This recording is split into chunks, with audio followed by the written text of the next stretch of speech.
Voici les papiers du divorce. Tu peux les présenter au bureau de la ville maintenant si tu veux. Mais vous ne pouvez pas, n'est-ce pas? Tu es au chômage, après tout. Tu ne survivrais pas sans moi. Mon mari ricane en tendant les papiers signés du divorce. Il se moquait souvent de moi parce que j'étais au chômage et il utilisait maintenant les papiers du divorce pour m'obliger à lui obéir. Quel homme lâche, malgré mes efforts épuisants pour élever seuls nos jumeaux, il n'a jamais montré une once de gratitude. A eu lieu de cela, il essayait de me contrôler en me menaçant de divorcer, sachant très bien que mes parents vivant loin, je n'avais nulle part où aller. Alors que je fixais solennellement les papiers du divorce, il a laissé échapper un rire méprisant. Tu aurais des ennuis si je divorçais, n'est-ce pas? Tu es trop imbu de ta personne ces derniers temps. Alors j'ai besoin de te rappeler ta place. Que cela te serve de leçon. Ne me réponds plus jamais. J'ai compris. Alors qu'il commençait à retirer les papiers, je les lui ai arrachés des mains.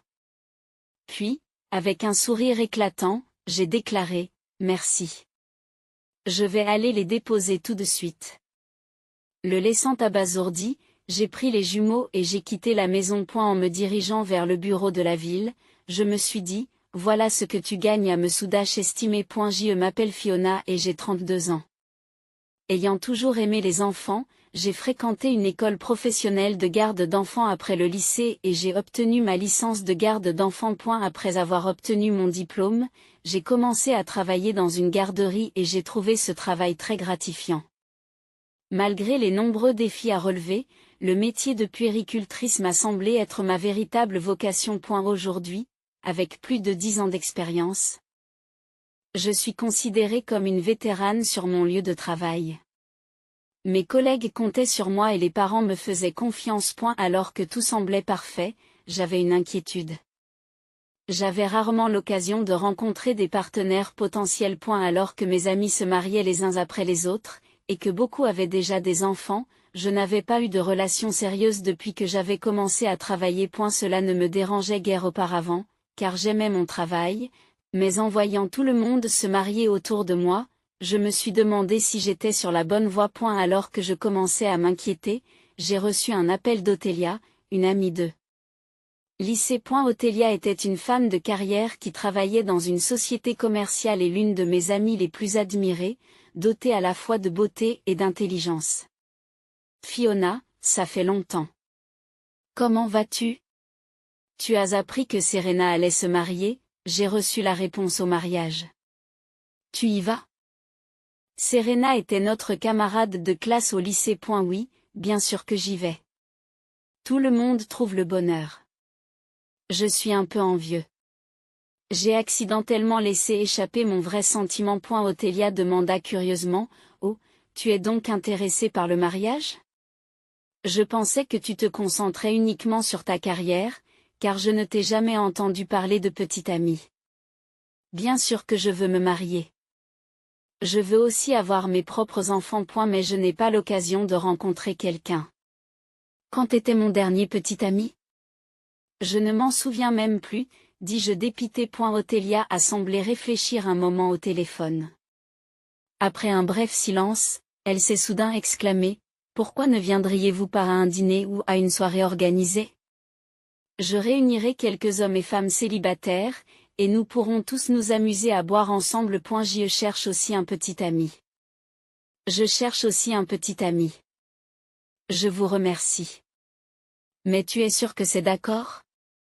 Vous êtes tellement occupé par votre travail que je ne veux pas vous déranger. L'offre d'Othélia était la bienvenue pour moi, qui n'avais pas l'occasion de rencontrer des gens, mais je m'inquiétais de lui demander cela, sachant à quel point elle était occupée par son travail dans une société commerciale. Ne vous inquiétez pas, ne vous inquiétez pas. C'est pour une amie très chère. J'en suis ravie. Othélia rit joyeusement. Merci beaucoup. J'ai exprimé ma gratitude et j'ai attendu le jour J avec impatience. Le jour du dîner, je m'habillai du mieux possible et me rendis sur place, où je trouvais beaucoup d'hommes et de femmes qu'Othélia avait invités. Brillante et sociable, Othélia connaissait beaucoup de gens différents grâce à son travail à la société commerciale. Parmi eux se trouvait Zion, le frère aîné d'Othélia de 3 ans. Bien que je l'ai rencontré quelques fois au lycée, son apparence était devenue beaucoup plus mature, et je ne l'ai pas reconnu tout de suite. Fiona. Ça fait longtemps, m'appela Zion, mais je répondis assez brutalement par déo. Je ne savais pas qui il était. Ne semblant pas s'inquiéter de ma réaction, Zion se présenta avec un sourire. Vous ne me reconnaissez sans doute pas après tant de temps. C'est moi, Zion, le frère d'Othélia. Nous nous sommes déjà rencontrés, n'est-ce pas? Oh. Zion. Je suis désolé d'avoir été impoli. Cela fait longtemps. Zion et moi avons rapidement entamé une conversation nostalgique. Fiona, tu étais belle au lycée, mais tu es devenue encore plus belle. Qu'est-ce que tu fais comme travail? Je suis puéricultrice. J'adore les enfants. C'est incroyable. Zion travaillait dans la même société commerciale qu'Othélia. Son hobby, c'est la moto, et il part souvent en excursion le week-end. Tout au long de notre conversation, Zion était toujours attentif, s'assurant que mon verre n'était pas vide. Attiré par son comportement mature et gentleman.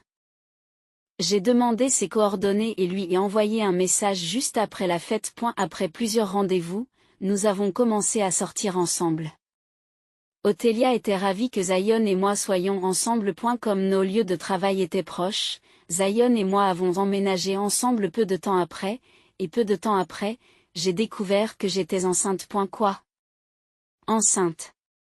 Les yeux de Zion ont failli s'écarquiller de surprise. Oui. Je ne suis pas encore allée chez le médecin, mais j'ai fait un test de grossesse. Je sentais mon visage rougir de joie et d'excitation. Hourra! Je vous remercie. Bien que ce soit un peu déplacé, Fiona, veux-tu m'épouser? Zion m'a demandé en mariage avec un sourire radieux, et bien sûr, j'ai accepté. N'ayant jamais eu d'expérience romantique auparavant, les choses ont progressé très rapidement après avoir rencontré Zion. Nous nous étions déjà présentés à nos parents respectifs lorsque nous avons emménagé ensemble. Mais nous leur avons rendu visite à nouveau pour leur annoncer la grossesse et le mariage. Tout le monde nous a chaleureusement félicités et j'étais comblée de bonheur. Peu après, je me suis rendue à la clinique d'obstétrique pour une échographie. À notre grande surprise, il y avait 2 ombres de bébés dans mon ventre. Je portais des jumeaux. Quels jumeaux? J'ai été très surprise par cette nouvelle inattendue du médecin.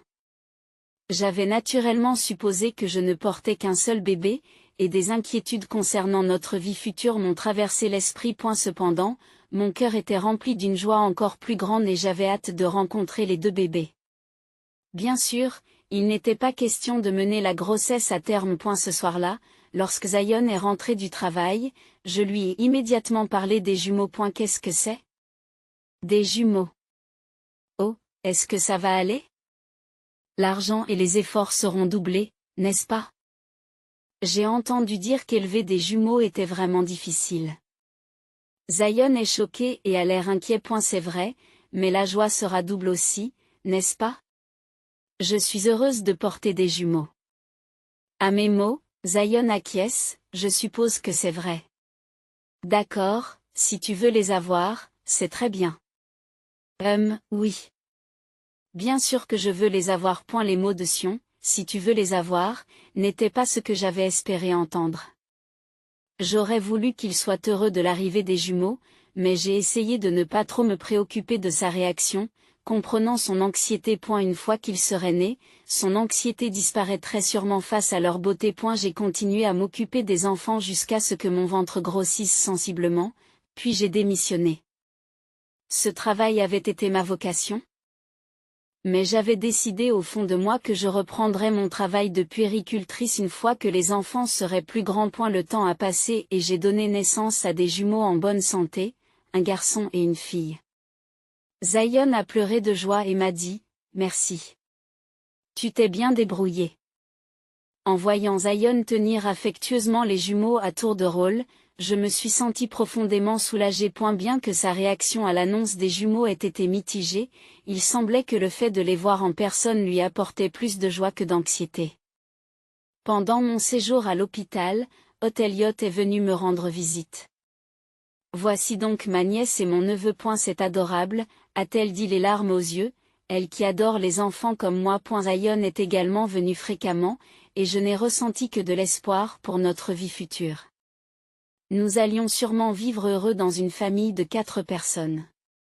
Cependant, mes espoirs ont été rapidement anéantis après mon retour à la maison. Leurs pleurs sont si forts. Je n'arrive pas à dormir, faites-les taire. Celui qui me criait dessus était Zion. Il a commencé à crier vers le 3e jour après que j'ai ramené les jumeaux à la maison. Je me suis empressée de changer les couches et de leur donner du lait, mais les bébés pleurent, c'est leur travail. Ils ne s'arrêtent pas de pleurer facilement, et en plus, ils sont 2. Souvent, quand l'un se mettait à pleurer, cela déclenchait l'autre. Si vous vous plaignez, pourquoi ne pas aider un peu? Tu pourrais au moins les prendre dans tes bras.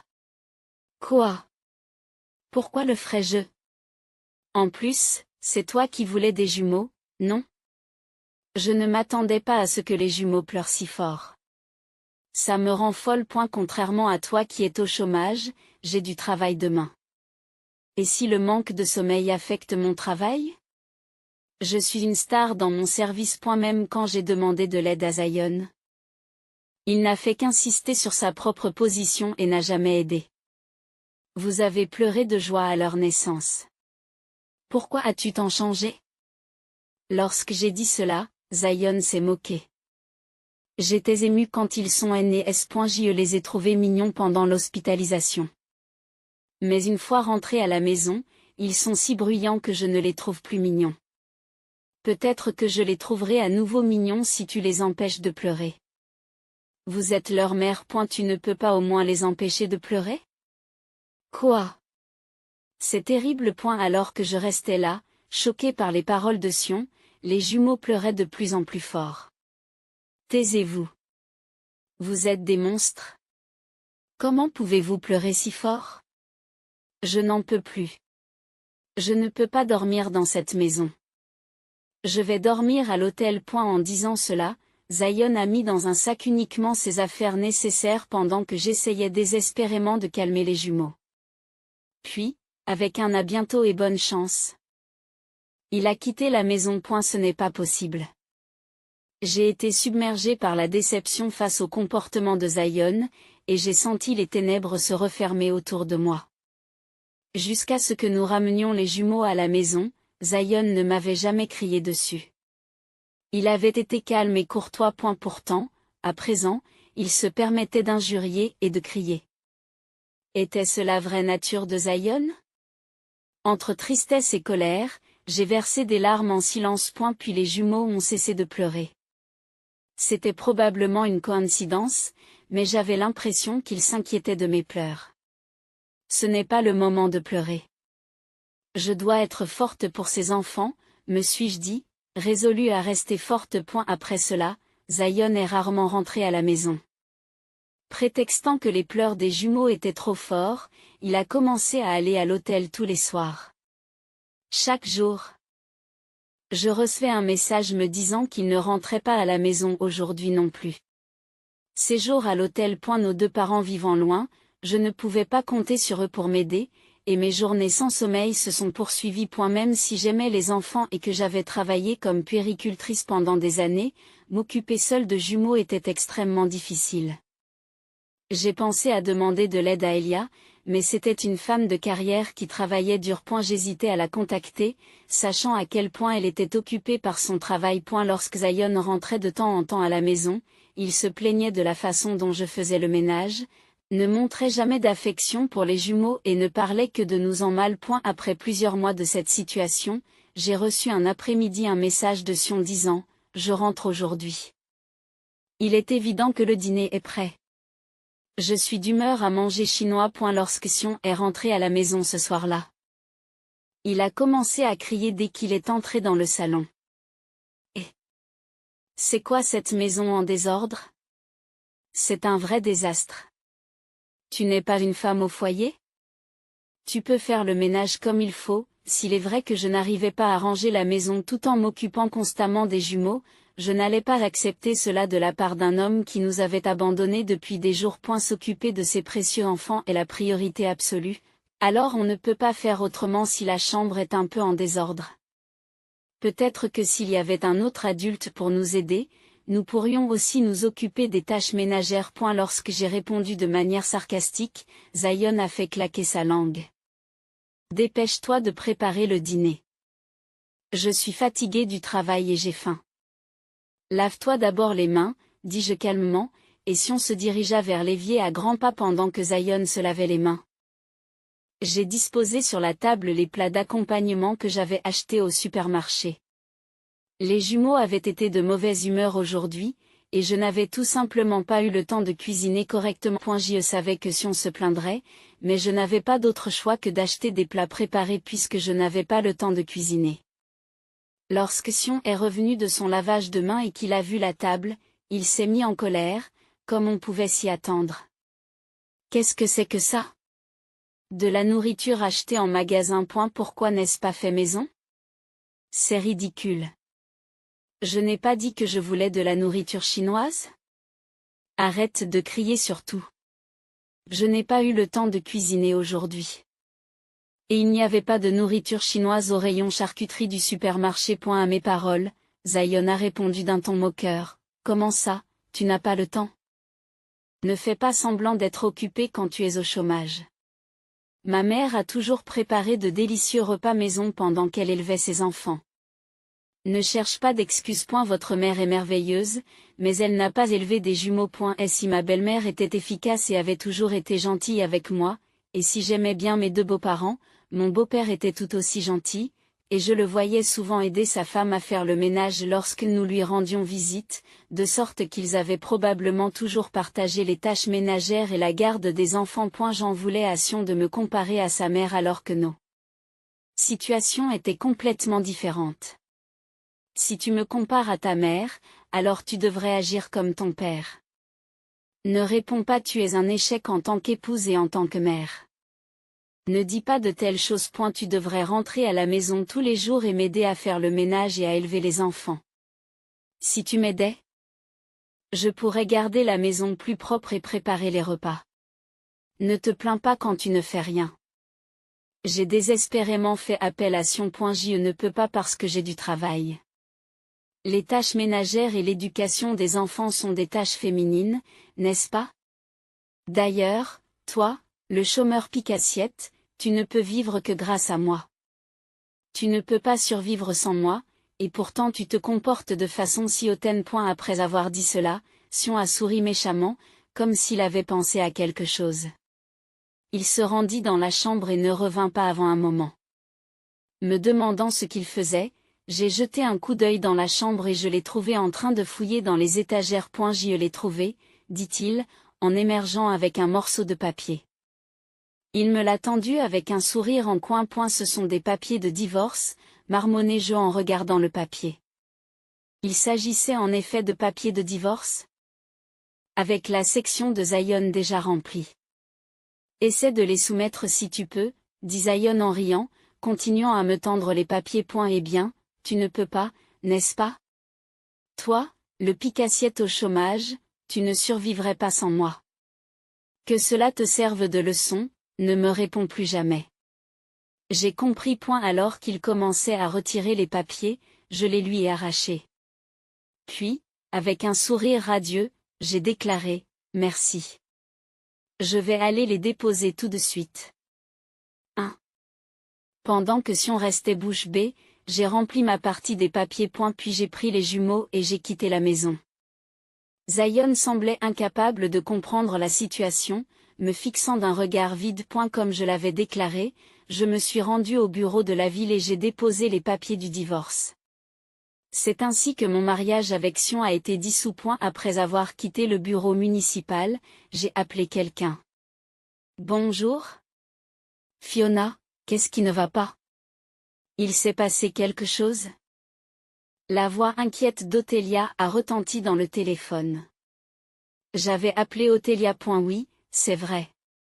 Je lui ai parlé de mon divorce avec Zion, et elle a accepté que je reste chez elle quelque temps. Le lendemain après-midi, Zion a appelé.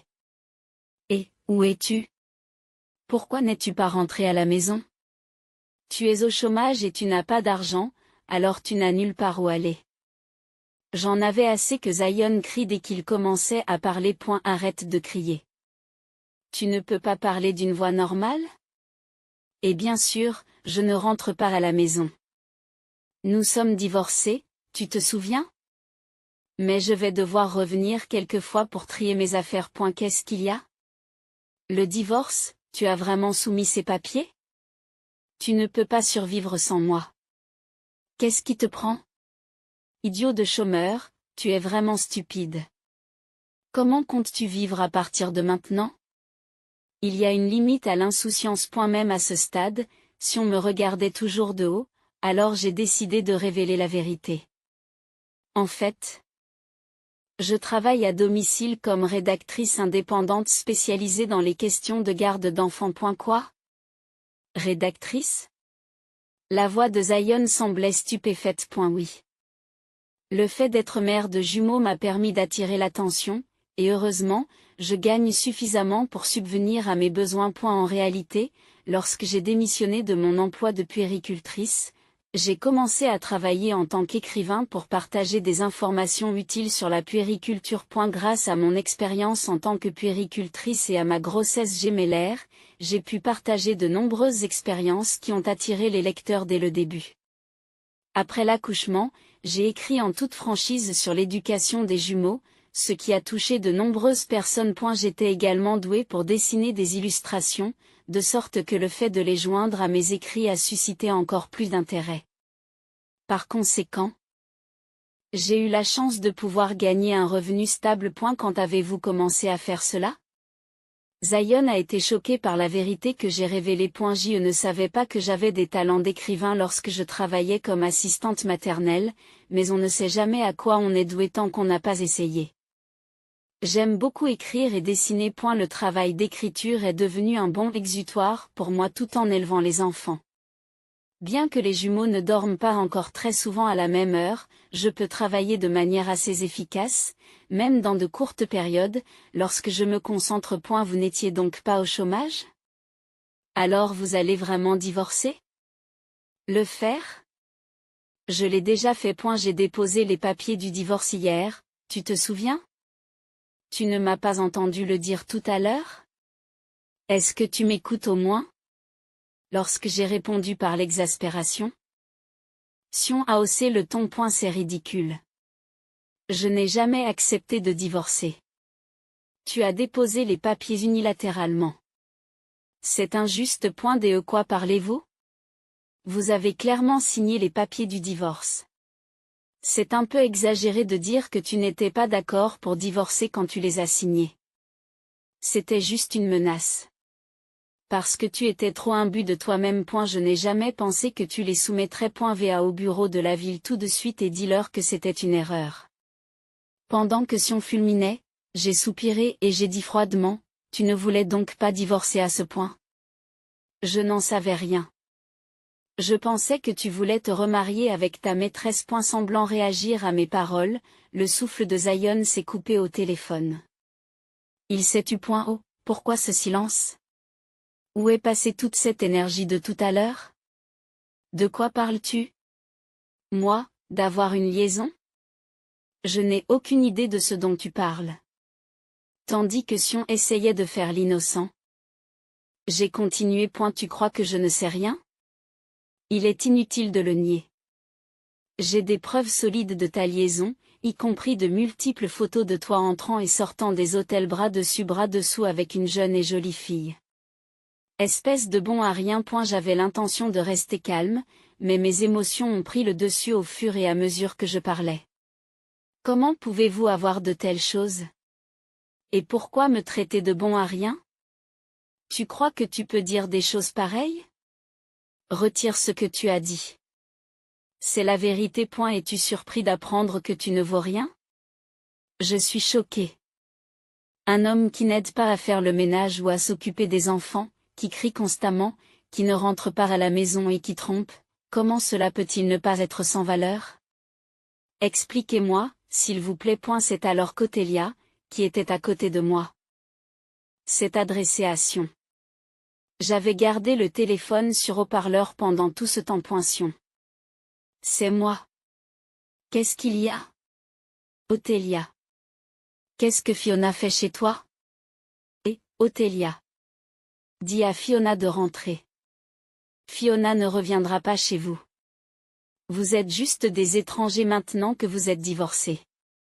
Zion, tu es vraiment le pire. Fiona m'a parlé de ton horrible comportement. Je suis complètement dégoûtée. À mon retour de l'hôpital, j'avais hésité à contacter Othélia, sachant qu'elle était très occupée par son travail. Mais quand Othélia m'a contacté plus tard, j'étais à bout de nerfs et j'ai décidé de tout lui raconter. Je me suis confiée sur la violence verbale de Zion, sur son manque total d'aide pour s'occuper des enfants et des tâches ménagères, et sur le fait qu'il ne rentrait que rarement à la maison. Je lui ai également fait part de mes soupçons quant à sa liaison. Alors que Zion prétendait toujours séjourner à l'hôtel. J'avais le sentiment qu'il ne restait pas seul. C'était une intuition purement féminine, mais je soupçonnais une autre femme d'être impliquée dans son changement de comportement et ses soudaines crises de colère. Après avoir entendu mes préoccupations, Othélia a dit, « Je comprends. Je vais suivre Zion et voir ce qu'il fait.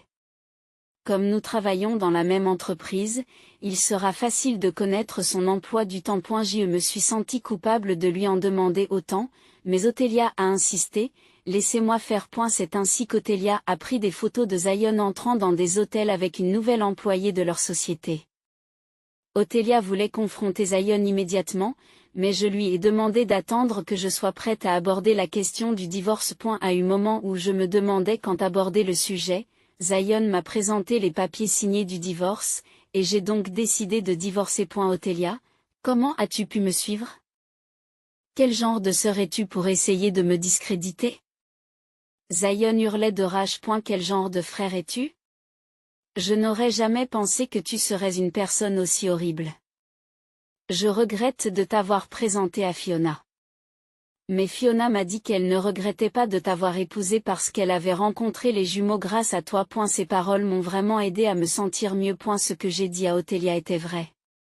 Si Sion était une personne horrible, il n'en reste pas moins que j'ai rencontré mes enfants parce que je l'ai épousé. Je n'ai donc jamais regretté de l'avoir épousé. Je ne veux plus te considérer comme mon frère, toi qui as fait souffrir ma chère amie et qui n'a pas montré d'amour pour mes précieux neveux et nièces. Pourquoi c'est moi qu'on accuse? Alors que Zion grogne de frustration, j'assène le coup de grâce. Zion, prépare-toi à payer à la fois le partage des biens et une compensation pour l'adultère. Qu'est-ce que c'est? Une compensation. Tu vas prendre de l'argent. La voix de Sion s'est élevée à un niveau ridicule. Bien sûr. Et comme nous savons qui est votre maîtresse grâce à Othélia, je lui réclamerai aussi une compensation. Attendez un peu. Ne demandez pas de dédommagement, s'il vous plaît. Et c'est encore une nouvelle employée. Il serait cruel de lui demander un dédommagement. Le raisonnement absurde de Zion me donnait mal à la tête. Cruel. C'est la conséquence naturelle d'une liaison avec un homme marié. Si vous vous sentez si mal pour elle, pourquoi ne pas payer sa part de l'indemnité? Je n'y verrai pas d'inconvénient. Eh bien, j'ai dépensé pas mal d'argent en moto, alors je n'ai pas beaucoup d'économies. Je vous en prie. Ne demandez pas d'indemnisation. Je vous en supplie. Je m'excuserai même. Fatigué par la fausse humilité de Sion, j'ai répondu froidement, excusez-vous. Pourquoi es-tu toujours aussi condescendant? Je ne retirerai pas ma demande d'indemnisation et votre manque d'économie n'a aucune importance. Vous paierez comme il se doit. Et après m'avoir tant supplié, vous ne voulez toujours pas céder. Non, je ne céderai pas. Je suis en train de chercher un avocat et je vous contacterai dès que j'en aurai trouvé un. Au revoir. Sur ce, j'ai raccroché. Par la suite, comme je l'avais promis, j'ai fait appel à un avocat pour obtenir des dommages et intérêts contre Sion et sa maîtresse.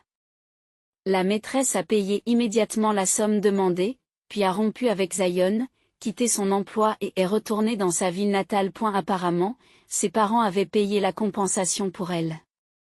Cependant, lorsque ses parents ont appris qu'elle avait une liaison avec un homme marié, ils ont été furieux et lui ont ordonné d'aider à la ferme familiale. Quant à Zion, il n'avait presque plus d'économie après avoir tant dépensé pour son hobby, la moto. Lorsqu'il a tenté d'emprunter de l'argent à ses parents, ceux-ci avaient déjà tout entendu de la part d'Othélia et, furieux, l'ont immédiatement renvoyé. Mes beaux-parents m'ont appelé pour s'excuser et m'ont dit, « Nous sommes désolés pour notre fils stupide, mais je ne leur en veux pas. Ils ont toujours été très gentils avec moi. » Lorsque j'ai dit que je rendrais visite aux jumeaux un jour, ils m'ont remercié en pleurant. Aujourd'hui célibataire, Zion a vu sa réputation au travail ruinée après qu'Othélia a parlé de ses méfaits à leurs collègues. Et elle prétendait être un père dévoué au travail, mais lorsque tous ces mensonges ont été révélés, les gens ont commencé à l'éviter, ce qui a rendu son poste intenable et l'a contraint à démissionner. Sans revenu ni économie et incapable de payer les indemnités, Zion m'a appelé pour me demander de le réconcilier. Fiona, j'ai quitté mon emploi et je n'ai donc plus d'argent. Je ne peux pas payer d'indemnité, alors je t'en prie. Réconcilie-toi avec moi. Nous pourrions construire une bonne famille cette fois-ci. Qu'est-ce que tu veux dire? Tu crois que le fait de te remettre ensemble annulerait la compensation? De toute façon, je ne me réconcilierai pas. D'ailleurs, votre maîtresse a payé sa compensation immédiatement, mais vous n'avez pas encore payé un seul dollar. Tu n'as pas honte d'avoir plus de 10 ans de plus qu'elle? Ne dites pas des choses aussi dures. Je t'en prie. Tu es tout ce qui me reste, Fiona. Je t'aime. Retrouvons-nous. Bien que Zion ait supplié en pleurant, je n'ai ressenti aucune sympathie. C'est flippant et ennuyeux. Ne m'appelle plus jamais. Et assure-toi de payer la compensation comme il se doit. Au revoir.